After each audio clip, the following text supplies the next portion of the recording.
உடனே உடனே மூன்று திசையாக நடக்குது. அந்த மூன்று திசைகளை மூன்று திசையில அலை மகள் கலை மகள் மாலை மகள் தோன்றினார். உடனே பார்த்தால் இவர்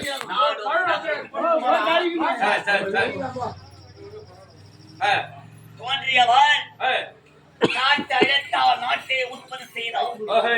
செய்ய சமயத்திலே பிறந்தால் கருவிலே இவள் உடலோ ஒரே துர்நாற்றம் அடிக்கிறது. எதனால?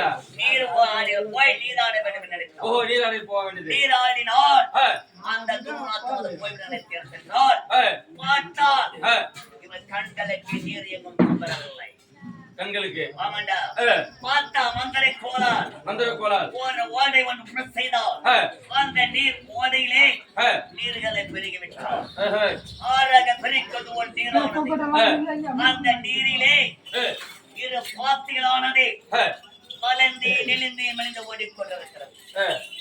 அந்த பாத்தையை பார்த்தாலே பாத்தை பார்த்தாலே இந்த தேவடியா சமாதான அந்த பாத்தைக்கு மந்திர கோளால் உயிர்களை கொடுத்தார். உயிர்களை கொடுத்த உடனே இரு பாத்திகளானது இரு பாம்புகளாக மாறியது.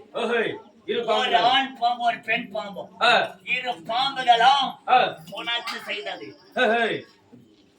பார்த்தாலிவாள் அந்த பாம்பை இனலாடியது. அதை பார்த்தால் இவள் பார்த்த உடனே இவளுக்கு காமம் தலைகேறி விட்டது. பார்த்தால் இவள் மரம் செடி கொடி செடி மலை அத்தனை கட்டணைக்கிறோம். ஒரு மரம் செடி மாலை போட்டு கட்டாண்டா உனைச்சாடுவோம். பார்த்தாலிவாள் உனக்கு சடங்கவில்லை. பெரிய மண் எடுத்தால் அந்த மண்ணுக்கு உருவத்தை கொடுத்தார். ஒரு உருவத்தை கொடுத்தாங்க. உருவத்தை கொடுத்து இவள் மந்திர சக்தினாலே